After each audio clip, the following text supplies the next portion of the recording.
I came prepared tonight to talk, but after talking, after a minister talks, what do we say? You know what I mean? But thank you, Pastor. You set it up nicely. And if I may, why don't you all come forward a little bit, because we're all supposed to be partying or celebrating together the life of Rudy. So, you know, stand up and enjoy this. But as I start, I say good evening, everyone. Good evening to the family, the friends of Rudy, especially good evening to the Smith family. And a thank you to the Colford Family Against Violence organization for bringing our community together tonight for a time of prayer and reflection. As many of you, or some of you may know, that this occasion is also important to me and my family as we are going through the grieving process of a tragedy that has happened in our lives over the last year. So let me begin by saying, people, that one thing most of us have in common is our faith. And I've learned a lot about faith over this last year. And it's times like these that brings us here this evening and reinforces our common love for our God Almighty. To those suffering the pain of uncertainty, of an unresolved murder, or from a lack of information surrounding a missing loved one, let me share with you that God does not sleep. Come on. I pray that God will provide comfort for each family hurting here tonight as the impact of our loss is known. I look to the scriptures where it is written that to be absent from the body is to be present with the Lord.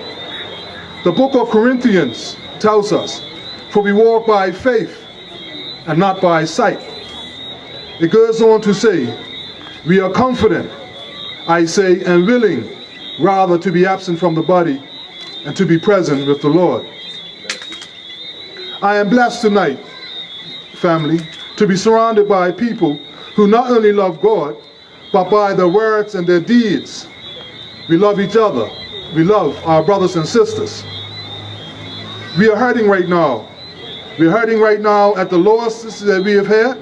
We're hurting right now from the violence in our neighborhoods and our communities. We are hurting right now also from the current state of our economy. When I think of the families of Rudy Smith, of Colford Ferguson, of Rico Farbit, Haile Otterbridge, and so many others that have lost and been cut down in life so soon and so early, I am saddened, not just for those who knew and loved them, but for the loss of these men's potential. We will never know what great ideas and great dreams existed in these men's heads. We will never know what their true potential really was. To the families, you have suffered a loss that can only be experienced to be truly understood. And a lot of what I've just said is the reflection that I had to go through when I lost my son, as to what that really means to us and to the family and to the community and to a life cut short and going so soon. So all of you, you remain in my prayers and thoughts always. And I have to ask before I get done, are we our brothers' keepers when we see this injustice? When we see the wickedness and violence in our streets and in our communities, but yet a lot of us remain silent. So are we our brothers' keepers? Are we our brothers' keepers when we are afraid of our own sons? When we are afraid of our own neighbors? When we avoid interacting with our children to help show them the right way to go? So take it with you and ask yourselves, are we truly our brothers' keepers?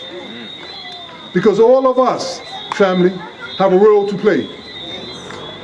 To the police, who are doing a fine job, you must be even more active and more visible in our community. To the church, also our stellar organizations, you must continue to teach, inspire, and lead us to a better way. Not just on Sunday, and not just from behind the pulpit or in the church pews, but out in the streets of our community as well. All of us, community, have a responsibility to fight for our community to be safe, to be happy, and for our community to be a great place to live. We must all come together as one. We must speak out if we know something.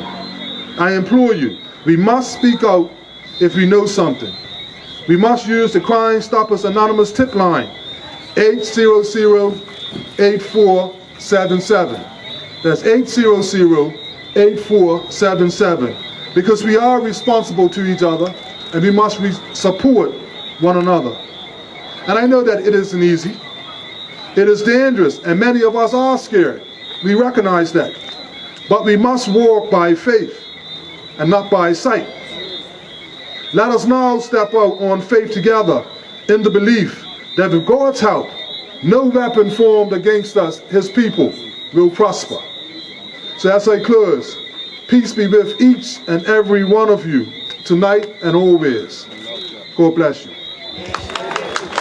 Thank you.